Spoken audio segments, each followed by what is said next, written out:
तो अब अभी तक हमने स्पेस सेंटर, बॉडी सेंटर और एंड सेंटर के बारे में बात कर ली थी, एंड सेंटर यूनिट सेल के बारे में। तो अब मैं आपको बताता हूँ वो हमारी प्रिमिटिव यूनिट सेल होती हैं, उसके वेरिएशन कितने होते हैं। तो 7 primitive unit cell are and there possible variation as centre unit. ठीक है ना। तो देखो ये मैं आपको एक बार क्लियर करता हूँ उसको।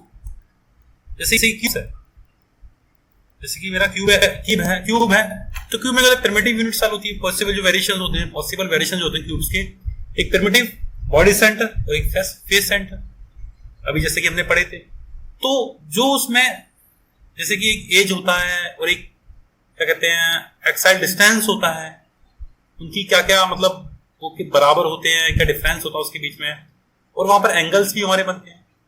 तो कैसे बनते हैं एंगल्स, मैं आपको बताता हूँ एक बार एंगल्स मेरे कैसे बनते हैं। फॉर एग्जाम्पल जैसे कि मेरा एक क्यूब है, मेरा एक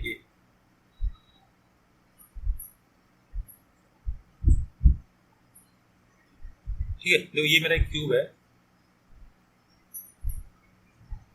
तो इस ये यहां पर मेरा कोई ना कोई एंगल बन रहा है, बन गया नहीं बन गया। देखो ये मैं अगर मैं इसको एक्स कोऑर्डिनेशन मान रहा हूँ, इसको मैं वाई मान रहा हूँ, इसको जेड, तो इन सब के बीच में कुछ ना कुछ एंगल बन रहा है ना। तो ये जो एंगल बनता है, ये जो मेरा क्यूब में बनता है वो मेरा 90 डिग्री बनता है। चाहे आप कहीं से भी ले लो, ये भी 90 डिग्री, ये भी, चाहे इधर से ले लो, ये भी मेरा 90 डिग्री हो, चाहे इस साइड से ले लो। तो क्यूब्स के अंदर primitive body centre, face body centre, इन सब में जो मेरा एंगल बनता है वो मेरा क्या बनता है, 90 डिग्री का बनता है। ठीक है। और आपने एक चीज देखा होगा, देखो ये वाली लेंथ, ये लेंथ, ये सारी मेरी क्या होती है क्यूब में बराबर होती है। यानी कि एज लेंथ क्या होगी, A is equal to B is equal to में सी। आप देख सकते हो, देखो यहाँ पे एक डायग्राम भी दिया हुआ है, इसके अंदर बताया भी है। देखिए क्यूब है ना ये, देखिए इसको मैंने ए मान लिया, इसको बी मान लिया, इस वाले साइड्स को, ठीक है, इसको मैंने ए मान लिया, इस वाले साइड को, इसको मैंने बी मान लिया, इसको मैंने सी मान लिया। आप देखिए, आप इसमें ए बी, ए मेरे क्या होगा, बराबर होगा बी के, और बी बराबर, बी की लेंथ बराबर होगी किसके, सी के। ये जो तीनों ही लेंथ है, ये मेरी आपस में क्या बराबर है। और एंगल भी देख लो, एंगल भी मेरे यहाँ क्या बन रहे हैं, 90 डिग्री का बन रहे हैं। तो यानी कि क्यूब्स के जो वेरिएशन होते हैं क्यूब्स के, वो सारे मेरे क्या होते हैं, उन सबके बीच में जो लेंथ होती है, सबकी लेंथ मेरी क्या होती है, बराबर होती है ना। तो क्यूब्स के जो पॉसिबल वेरिएशन की जो लेंथ होती है वो सारी मेरी क्या होती है, बराबर होती है सबकी। और जो एंगल्स बनता है एक्साइल एंगल सबके बीच में, वो क्या होता है, 90 डिग्री का होता है। ठीक है ना। वो मेरा क्या होता है, यानी कि देखो ये एक्स है, इसके नाम मेरा अल्फा एंगल बन गया, या मेरा बीटा बन गया, या मेरा गामा बन गया। तो ये सारे एंगल मेरे क्या होंगे, alpha plus beta is equal to gamma, सब मेरे 90 डिग्री होंगे, होंगे नहीं होंगे। तो ये चीज है। और इसके एग्जांपल अगर लेंगे तो बेस्ट एग्जांपल क्या, NaCl हो गया, जिंक हो गया, ठीक है ना, कॉपर होगी। ठीक है। तो अब बात करते हैं टेट्रागोनल की, क्रिस्टल सिस्टम जो मेरा टेट्रागोनल नेक्स्ट। तो इसका जो पॉसिबल वेरिएशन है प्रिमिटिव बॉडी सेंटर्स, इसमें जो एज लेंथ होती है ना, इसमें ए इज इक्वल टू बी तो होता है, बट जब बी उसके बराबर सी के बराबर नहीं होते हैं सारे। सी जो मेरा क्या होता है वो डिफरेंट होता है इसके अंदर। देखो टेट्रागोनल में देखिए, यहां मेरा ए बी के बराबर है, लेकिन सी की जो लेंथ है ज्यादा हो रही है, इसलिए इसमें हम क्या कहते हैं, टेट्रागोनल में A is equal to B, A is equal to B, मतलब ये is not is equal to C, both are not is equal to C. और एंगल मेरे क्या होते हैं, दोनों के एंगल मेरे क्या सेम होते हैं, दोनों के तीनों के एंगल मेरे क्या होते हैं, सेम होते हैं। ठीक है। चलिए नेक्स्ट की बात करते हैं। नेक्स्ट है मेरा ऑर्थोरोम्बिक्स, और इसके पॉसिबल वेरिएशन क्या मेरे, primitive body centres, face centre, and centres. Orthorhombic में क्या होता है, ऑर्थोरोम्बिक में क्या होता है, ना तो ए बी के बराबर होता है, ना बी ए के बराबर होता है, ना सी बी के बराबर होता है। तीनों में मेरे कोई रिलेशन नहीं होता है। A is not is equal to B and B is not is equal to, but लेकिन एंगल का जो रिलेशन होता है सबका बराबर होता है। ये भी 90 डिग्री, वो भी 90 डिग्री, ये भी 90 डिग्री, मतलब तीनों के तीनों जो एंगल्स होता है ना, अल्फा बीटा गामा, तीनों का एंगल मेरे क्या है, 90 डिग्री का होता है। ठीक है ना। आप हेक्सागोनल भी दे सकते हैं यहां से। चलिए एक बार नीचे देखते हैं, नीचे से आते हैं। नेक्स्ट मेरा क्या है, हेक्सागोनल प्रिमिटिव। हेक्सागोनल, इसका जो पॉसिबल वेरिएशंस है प्रिमिटिव यूनिट्स है, A is equal to B but B is not is equal to C.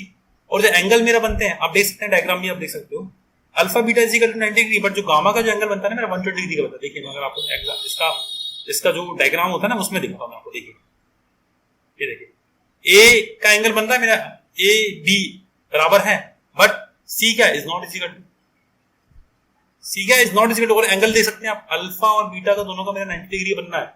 और लेकिन जो गामा का एंगल बनना, देखिए ये जो गामा का एंगल बनना है इस तरीके से कितना बन रहा है, ये जो बन रहा है 120 डिग्री का बन रहा है।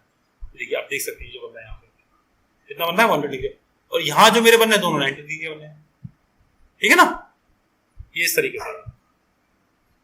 नेक्स्ट क्या बेटा, रोम्बोहेड्रल लोगों, हाँ नेक्स्ट क्या रोम्बोहेड्रल, इसका पॉसिबल वेरिएशन या प्रिमिटिव है पॉसिबल वेरिएशन। इसमें क्या होता है, जो एज लेंथ होती है मेरी तीनों में कॉमन होती है, A B is equal to B, B is equal to C, तीनों एक दूसरे इक्वल होती है। और जो एंगल बनता है मेरा अल्फा और बीटा का तो 90 डिग्री का बनता है, बट जो गामा का बनता है is not is equal to 90 degree. जो गामा का मेरा एंगल बनता है is not is equal to 90 degree, ठीक है ना। तो ये है। मोनोक्लिनिक की बात करते हैं आप, मोनोक्लिनिक की,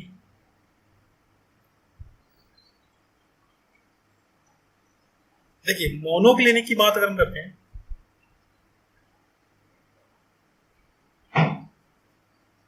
मोनोक्लिनिक में देखोगे ना ए, इसके जो पॉसिबल वेरिएशन की बात कर लेते हैं पहले। पॉसिबल वेरिएशन का प्रिमिटिव हो गया और एंड सेंटर हो गया, और जो इसकी एज लेंथ होती है ना एक बी के बराबर होता है ना बी ही सी के बराबर होता है, तीनों की एज लेंथ में कोई भी कॉमन नहीं होता मेरा।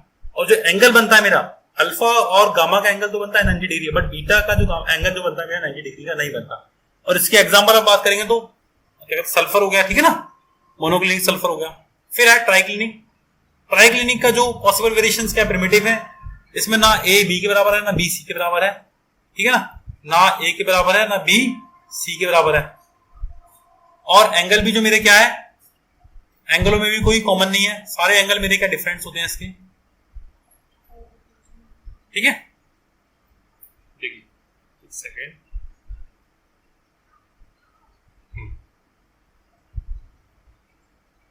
ठीक है। तो एंगल्स भी मेरे क्या ना कोई कॉमन नहीं है, अल्फा बीटा गामा तीनों ही डिफरेंट डिफरेंट एंगल है, कोई भी मेरा 90 डिग्री एंगल नहीं है। और ना एज लेंथ जो है मेरी ना ए के बराबर बी है ना बी सी के बराबर है। इसका जो बेस्ट एग्जांपल है मेरा CuSO4 हो गया, K2Cr2O7 हो गया, ठीक है ना, 5S2S3BO3 हो गया, ठीक है ना, ये इसके बेस्ट एग्जांपल हो गया, ठीक है।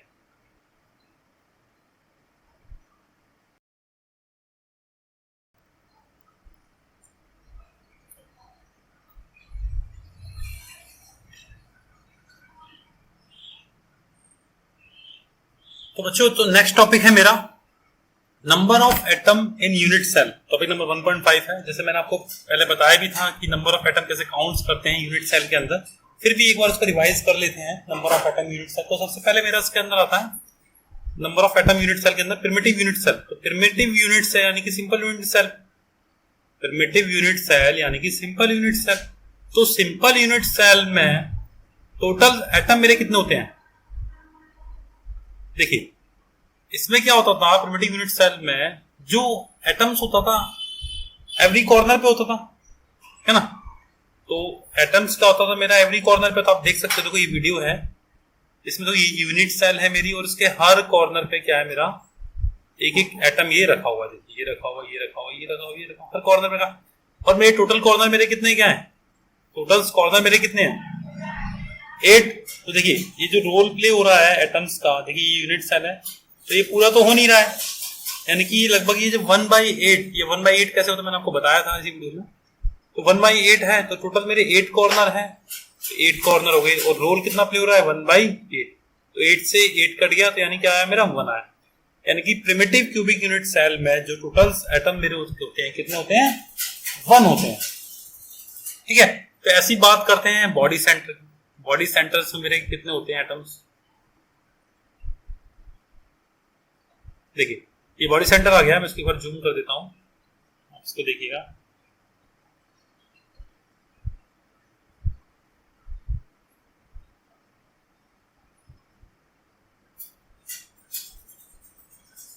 देखिए आप थोड़ा इसको ध्यान से देखिएगा, देखिए बॉडी सेंटर में एटम्स देखिए कहाँ है, बॉडी सेंटर में देखिए एक तो ये मेरा बॉडी में हो गया क्यूब की, ये देखिए एक एटम आ रहा है बीचों बीच में रूम की बॉडी में, ये बॉडी कवर कर रहा है और हर कॉर्नर पे हो गया। तो ये जो बीच वाला जो एटम है, जो बॉडी में जो एटम्स है, तो इसने तो अपना पूरा रोल कंट्रीब्यूट करा है ना इस पूरे क्यूब्स के अंदर, वही है। तो यानी कि एक जो एटम्स हो गया बॉडी एटम्स हो गया, यानी कि 1 हो गया, और 8 हो गई कॉर्नर, 1/8 पर कॉर्नर एटम हो गया, तो एक ही हो गया। तो यानी कि 1 + 1 टोटल मेरे कितने हो गए बेटा? बॉडी सेंटर में 2 हो गए। यही अगर फेस सेंटर की बात करते हैं तो फेस सेंटर में कितने होते हैं टोटल? देखिए एवरी फेस पे एक एक इलेक्ट्रॉन होगा मेरा, एक एक एटम होगा, तो टोटल मेरे फेस कितने होते हैं क्यूब्स में? 6, 1 2 3 4 5 6। तो जो रोल प्ले होगा एटम्स का, देखिए ये देख सकते हैं, तो हर फेस पे जो एटम्स ने अपना रोल कंट्रीब्यूट करा होगा, कितना करा है? 1/2। जैसे कि ये ऊपर वाला फेस एक तरीके से ये एटम्स हो गया, देखिए आधा मेरा नीचे आधा मेरा ऊपर है, तो आधा यानी कि कितना हो गया? 1/2 हो गया। टोटल मेरे फेस कितने हो गए? 6 फेस हैं, 1/2 एटम्स पर यूनिट सेल, तो यानी कि कितना हो गया? 2 3 जा 6, तो 3 एटम्स आ गया। तो टोटल फेस है मेरे कितने? 3 एटम्स हैं, और 1 मेरा क्या हो गया? कॉर्नर होगा। 3 + 1 कितना हो गया? 4। ठीक है ना? तो ये मेरा एटम्स यहाँ आ गए। तो फेस सेंटर्स की बात हो गई, बॉडी सेंटर्स की हो गई, और प्रिमिटिव यूनिट सेल्स की हो गई। ठीक है, तो नेक्स्ट जो टॉपिक्स मेरा अब इसके अंदर आता है,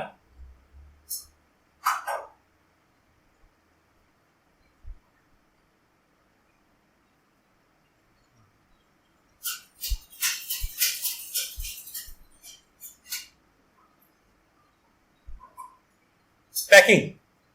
नेक्स्ट टॉपिक जो आता है मेरा 1.6 क्लोज पैक स्ट्रक्चर, इसका नाम है, ठीक है ना, क्लोज पैक स्ट्रक्चर। तो देखिए एक चीज बताइए, पैकिंग मेरी क्या है, कितने टाइप्स की होती है ना? तो इसके अंदर ये पढ़ेंगे पैकिंग्स मेरी कितनी टाइप्स की होती है, 1D packing, 2D packing, 3D packing, ठीक है ना। फिर उनका कोऑर्डिनेशन नंबर क्या होता है, 1D पैकिंग का मेरा कोऑर्डिनेशन नंबर क्या होता है, कैसे फाइंड करते हैं वो मैं आपको बताऊंगा, ठीक है ना। तो ये सारी चीज जो इसके अंदर पढ़ने वाले हैं, बहुत मजा आने वाला है, आप थोड़ा सा ध्यान से समझिएगा इन सबको, ठीक है ना। तो देखिए अगर सबसे पहली बात करते हैं टाइप्स ऑफ पैकिंग, पैकिंग्स मेरी कितनी टाइप्स की होती हैं?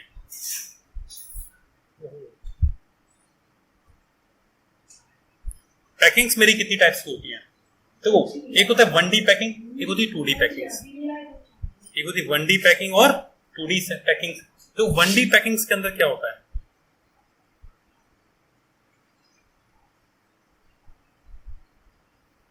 वन डी पैकिंग के अंदर क्या होता है?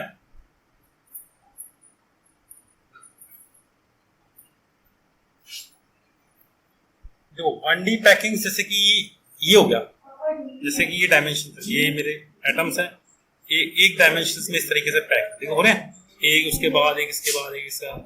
There is only one way of arranging the sphere in one dimensional close pack structure, ठीक है ना। ये there is a one way, there is only one way of arranging sphere in a one dimensional close pack, इसलिए इसको क्या बोलते हैं? 1D packings बोलते हैं। क्या बोलते हैं? 1D पैकिंग्स बोलते हैं। अगर मैं बात करूं तो इसमें कोऑर्डिनेशन नंबर क्या होगा 1D पैकिंग्स का? इस 1D पैकिंग्स में एटम्स का कोऑर्डिनेशन नंबर क्या होता है? कोऑर्डिनेशन नंबर होता है जैसे कि ये एटम है मेरा, इस एटम से मेरे कौन कौन से एटम टच है? एक तो ये एटम टच है, ठीक है ना, और एक मेरा कौन सा एटम टच है इस एटम के साथ? एक मेरा ये वाला एटम टच है। तो टोटल मेरे एटम कितने टच हो गए? 1 1 2, यानी कि 1D का कोऑर्डिनेशन नंबर जो मेरा कितना होता है, वो कितना होता है? 2 होता है। 1D पैकिंग का कोऑर्डिनेशन नंबर मेरा कितना होता है? 2। इसी को हम क्या बोलते हैं? नियरेस्ट नेबर बोलते हैं। तो आप लिख सकते हो 10 in one dimension close pack arrangement the coordination number is कितना बेटा? 2, ठीक है। अब आता है 2D पैकिंग, यानी कि 2D डायमेंशन, 2D यानी 2D पैकिंग बोल सकते हैं। 2D पैकिंग, 2D पैकिंग्स मेरी कितनी टाइप्स की होती है? 2D पैकिंग्स मेरी कितनी टाइप्स की? 2D पैकिंग्स की मेरी 2 टाइप्स की होती है।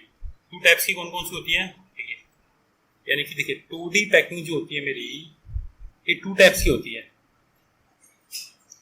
एक होती है मेरी 2D पैकिंग, जिसको बोलता हूं मैं 2D square packing, 2D square packing. जो नेक्स्ट होती है सेकंड वाली टाइप की, जो 2D hexagonal packing, 2D square packing, 2D hexagonal packing. तो देखिए सबका अपना अपना कोऑर्डिनेशन नंबर होता है। 2D का भी कोऑर्डिनेशन नंबर होगा, 2D स्क्वायर का भी होगा, 2D हेक्सागोनल का भी कोऑर्डिनेशन नंबर होगा। वो क्या आता है चलिए उसको देखते हैं, ठीक है ना। स्क्वायर क्यों बोलते हैं, उसको हेक्सागोनल क्यों बोलते हैं, ठीक है। तो नेक्स्ट पेज पर आते हैं, नेक्स्ट स्लाइड्स पे। तो ये आपको समझ में आएगा ना। पैकिंग हमारी कितनी टाइप्स की होती है, एक तो 1D पैकिंग होती है और एक 2D होती है। 2D मेरी कितनी टाइप्स की होती है, 2D पैकिंग में 2 टाइप्स की होती है। एक होती है 2D स्क्वायर पैकिंग और एक होती है 2D हेक्सागोनल पैकिंग, ठीक है। देखिए 2D स्क्वायर पैकिंग क्यों उसको बोला जाता है, अगर बात करते हैं इसको 2D स्क्वायर पैकिंग ही क्यों बोला जाता है। देखिए 2D स्क्वायर पैकिंग इसको इसलिए बोला जाता है क्योंकि जो इसमें जो एटम्स होते हैं ना, इसमें जो एटम्स होते हैं मेरे, मतलब एक स्क्वायर के रूप में टच होते हैं। स्क्वायर के रूप में कैसे टच होते हैं, देखिए मैं आपको बताता हूँ। देखिए नेक्स्ट ये थैंक बहुत हो रहा है। देखिए जैसे कि ये मेरा जो है एटम्स बने हुए, देखिए इस तरीके से एटम्स मेरे अरेंज हैं और ये जो एटम्स है इसमें एक के ऊपर ए है, फिर इसके नीचे है, ये फिर उसके ऊपर है, इसके नीचे, ये इसके ऊपर है, इसके नीचे, ये इसके ऊपर है, इसके नीचे।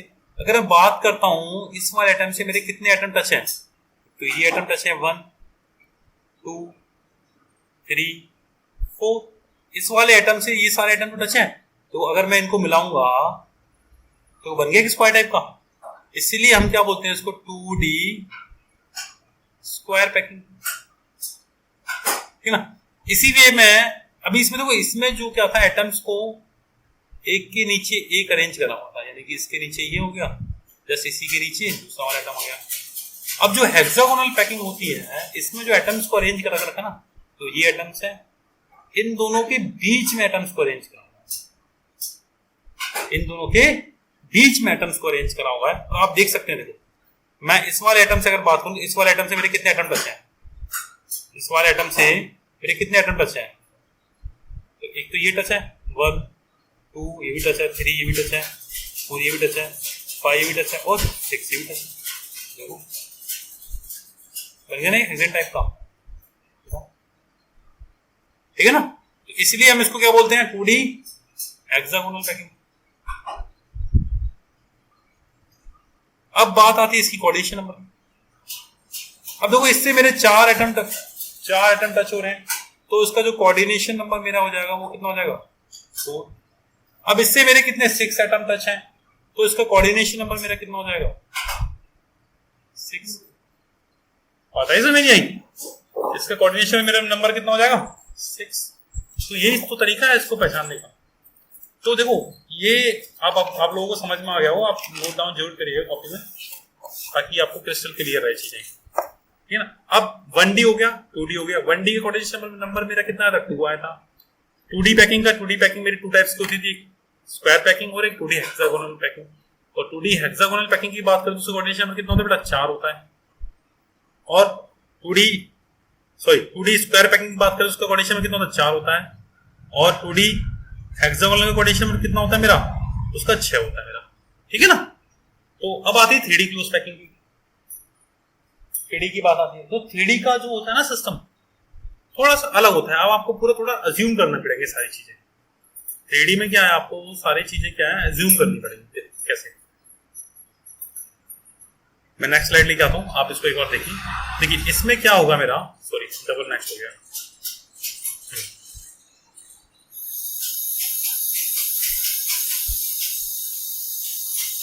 हो जाए एक बार ये, ठीक है। इसमें देखो क्या होगा, ओह शिट,